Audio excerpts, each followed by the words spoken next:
it. And in your current role or previous roles, what's the most common frustration brokers face when responding to RFPs, and how did you handle it, or how do you handle it now? So frustration is, I always think of who, what, when, where, why, and how, right? An RFP, in my opinion, is asking for, rate, right? It's asking for what? Well, what is your rate? But a lot of times there's not a platform or a vehicle to explain why your rate is, right? Whether it's low, whether it's high. And don't get me wrong, shippers or vendors, they don't have time to sort through a lot of um, subjective data. But I think if vendors spent a little time on understanding why the price is the way it is, they would come out ahead, right? So one of my big frustrations is a platform or some way to be able to put notes that are actually looked at and maybe quantified. Again, I don't know how you do that, but being able to not just provide a rate, but also to be able to provide feedback on that rate. Hey, we have capacity in this lane. Hey, we've ran this lane or very similar X amount of times. Hey, there's, you need drop trailers or you need late appointments that cause, more money or the price to be increased. Whereas maybe a new provider or a new a vendor, broker, what have you, will look at it and say, oh, okay, assume the best case scenario, and at time of tender, it gets rejected, right? It gets rejected because they didn't understand the full scope of what they were actually bidding on. So, I think that kind of leads on to the second point, which is misguided information, right? Um, I've seen RFPs where you get 3-digit zip and 3-digit zip, and what's your rate per mile?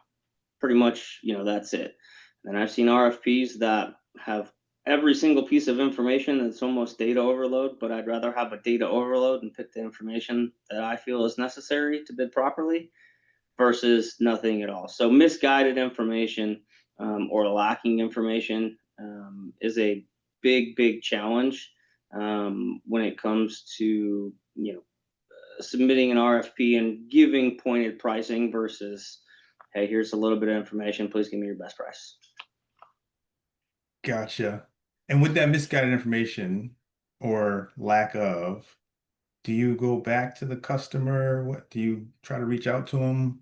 How do you handle that? Yeah, I think it's always best case scenario to try to go back to them.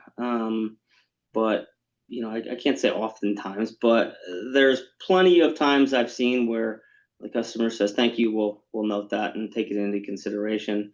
Whether they do or they don't is another story. But always go back to the customer. Try to give as much information as possible, whether they ask for it or not.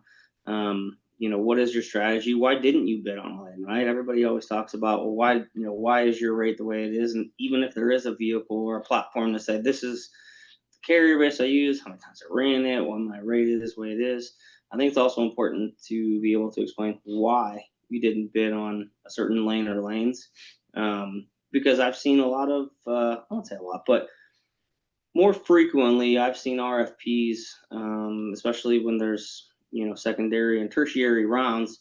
They say, Mhm. hey, to make your submission more plausible or feasible, we want you to bid on more lanes. Mhm. Which I understand certain shippers, they don't want to, that they may have a certain threshold of spend on with a certain provider, and if it doesn't meet that, they may say something of that nature. Mhm. But diversely, I don't want to bid on something that can't be serviced or is not going to meet expectation. So having a vehicle or platform to say, I didn't bid on this lane, here is why, is also just as important as saying why you did bid on something. Mhm. Mhm. Gotcha.